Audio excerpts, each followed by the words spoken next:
Chapter 33. In her furred traveling dress, Estella seemed more delicately beautiful than she had ever seemed yet, even in my eyes. Her manner was more winning than she had cared to let it be to me before, and I thought I saw Miss Havisham's influence in the change. We stood in the inn yard while she pointed out her luggage to me, and when it was all collected I remembered, having forgotten everything but herself in the meanwhile, that I knew nothing of her destination. "I am going to Richmond," she told me. "Our lesson is that there are two Richmonds, one in Surrey and one in Yorkshire, and that mine is the Surrey Richmond. The distance is 10 miles. I am to have a carriage, and you are to take me. This is my purse, and you are to pay my charges out of it." "Oh, you must take the purse." "We have no choice, you and I, but to obey our instructions. We are not free to follow our own devices, you and I." As she looked at me in giving me the purse, I hoped there was an inner meaning in her words. She said them slightingly, but not with displeasure. "A carriage will have to be sent for, Estella. Will you rest here a little?" "Yes, I am to rest here a little, and I am to drink some tea, and you are to take care of me the while." She drew her arm through mine, as if it must be done, and I requested a waiter who had been staring at the coach like a man who had never seen such a thing in his life, to show us a private sitting room. Upon that, he pulled out a napkin, as if it were a magic clue without which he couldn't find the way upstairs, and led us to the black hole of the establishment, fitted up with a diminishing mirror, quite a superfluous article, considering the hole's proportions, an anchovy sauce cruet, and somebody's patents. On my objecting to this retreat, he took us into another room with a dinner table for 30, and in the grate a scorched leaf of a copybook under a bushel of coal dust. Having looked at this extinct conflagration and shaken his head, he took my order, which, proving to be merely "some tea for the lady," sent him out of the room in a very low state of mind. I was, and I am, sensible that the air of this chamber, in its strong combination of stable with soup stock, might have led one to infer that the coaching department was not doing well, and that the enterprising proprietor was boiling down the horses for the refreshment department. Yet the room was all in all to me, Estella being in it. I thought that with her I could have been happy there for life. I was not at all happy there at the time, observe, and I knew it well. "Where are you going to, at Richmond?" I asked Estella. "I am going to live," said she, "at a great expense with a lady there, who has the power, or says she has, of taking me about and introducing me, and showing people to me and showing me to people. I suppose you will be glad of variety and admiration?" "Yes, I suppose so." She answered so carelessly that I said, "You speak of yourself as if you were someone else. Where did you learn how I speak of others?" "Come, come," said Estella, smiling delightfully, "you must not expect me to go to school to you. I must talk in my own way. How do you thrive with Mr. Pocket?" "I live quite pleasantly there, at least. It appeared to me that I was losing a chance.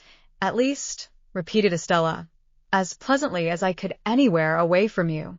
"You silly boy," said Estella, quite composedly. "How can you talk such nonsense? Your friend Mr. Matthew, I believe, is superior to the rest of his family?" "Very superior indeed." "He is nobody's enemy." "Don't add but his own," interposed Estella, "for I hate that class of man. But he really is disinterested, and above small jealousy and spite, I have heard." "I am sure I have every reason to say so." "You have not every reason to say so of the rest of his people," said Estella, nodding at me with an expression of face that was at once grave and rallying, "for they beset Miss Havisham with reports and insinuations to your disadvantage. They watch you, misrepresent you, write letters about you, anonymous sometimes, and you are the torment and the occupation of their lives.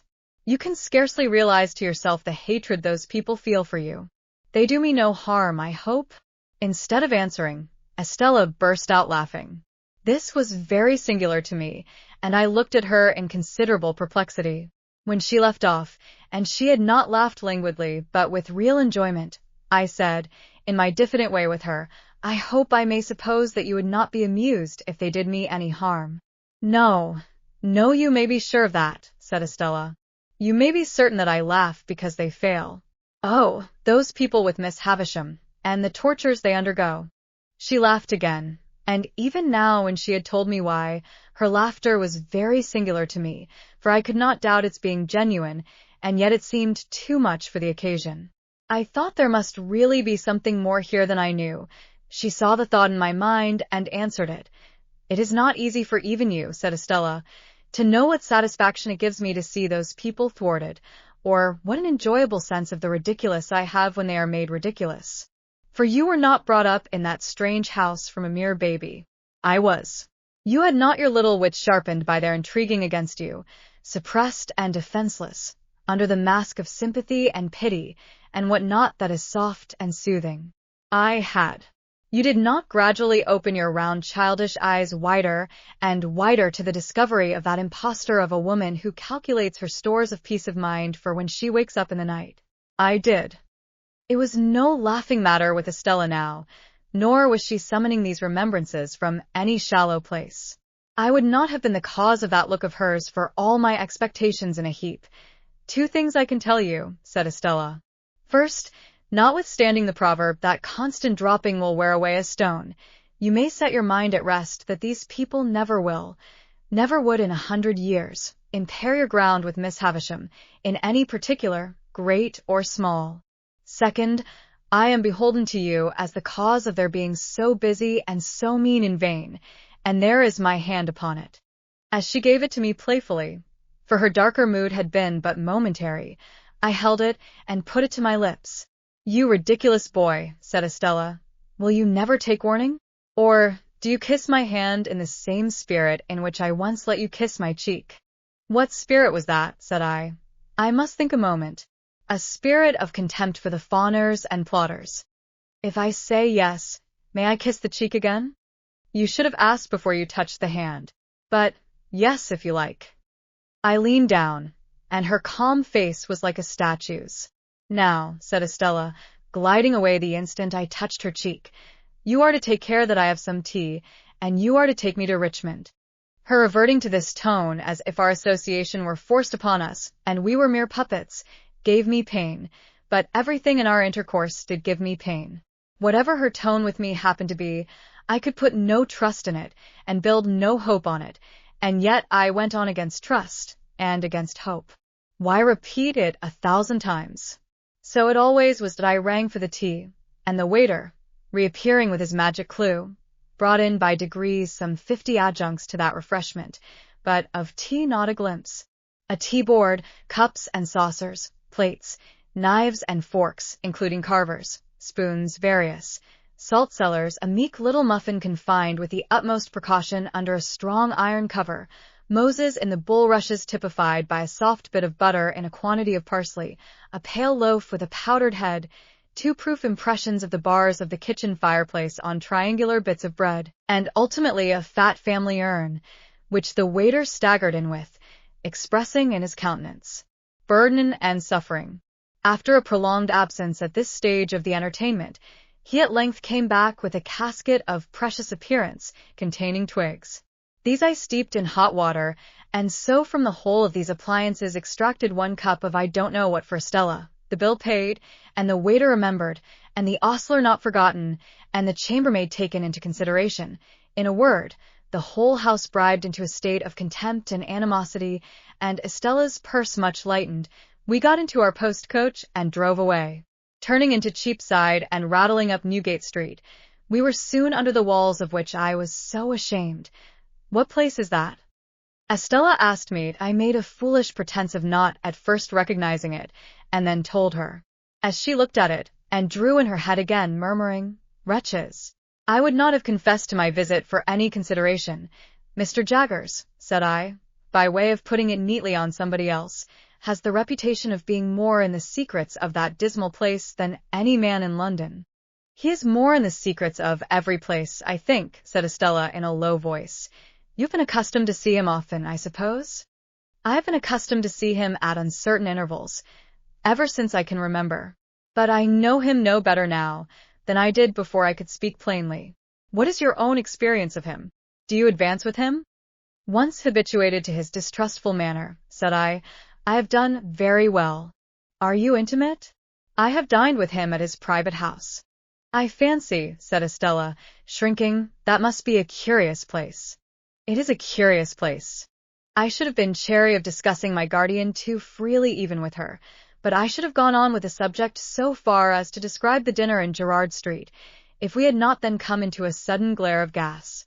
It seemed, while it lasted, to be all alight and alive with that inexplicable feeling I had had before, and when we were out of it, I was as much dazed for a few moments as if I had been enlightening, so we fell into other talk, and it was principally about the way by which we were traveling, and about what parts of London lay on this side of it, and what on that. The great city was almost new to her, she told me, for she had never left Miss Havisham's neighborhood until she had gone to France, and she had merely passed through London then in going and returning. I asked her if my guardian had any charge of her while she remained here. To that she emphatically said, God forbid, and no more. It was impossible for me to avoid seeing that she cared to attract me, that she made herself winning, and would have won me even if the task had needed pains.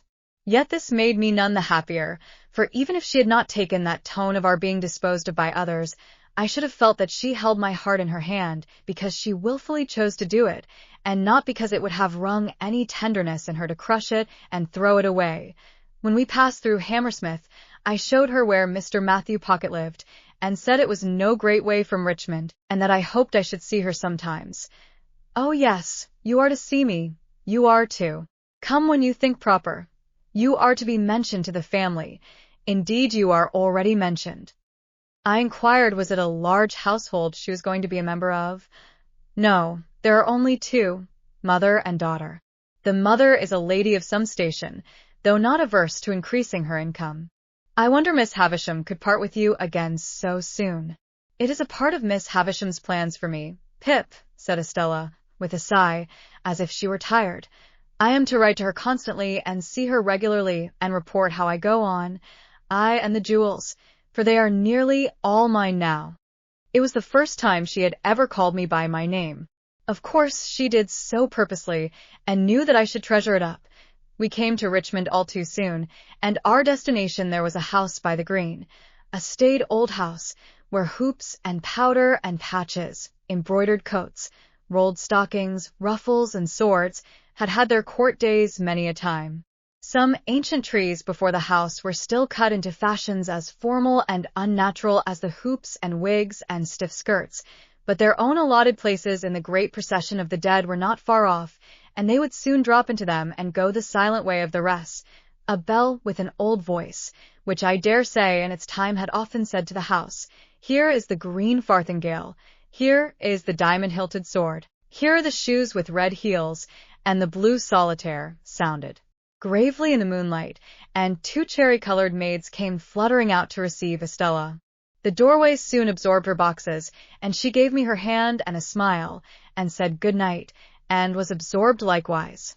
And still I stood looking at the house, thinking how happy I should be if I lived there with her, and knowing that I never was happy with her, but always miserable. I got into the carriage to be taken back to Hammersmith, and I got in with a bad heartache, and I got out with a worse heartache. At our own door, I found little Jane Pocket coming home from a little party escorted by her little lover, and I envied her little lover, in spite of his being subject to flops on Mr.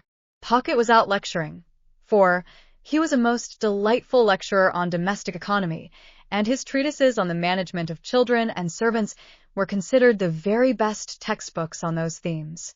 But Mrs. Pocket was at home, and was in a little difficulty, on account of the baby's having been accommodated with a needle-case to keep him quiet during the unaccountable absence, with a relative in the foot-guards of Miller's. And more needles were missing than it could be regarded as quite wholesome for a patient of such tender years either to apply externally or to take as a tonic. Mr. Pocket being justly celebrated for giving most excellent practical advice, and for having a clear and sound perception of things and a highly judicious mind, I had some notion in my heartache of begging him to accept my confidence. But happening to look up at Mrs. Pocket as she sat reading her book of dignities after prescribing bed as a sovereign remedy for baby, I thought, well, no, I wouldn't.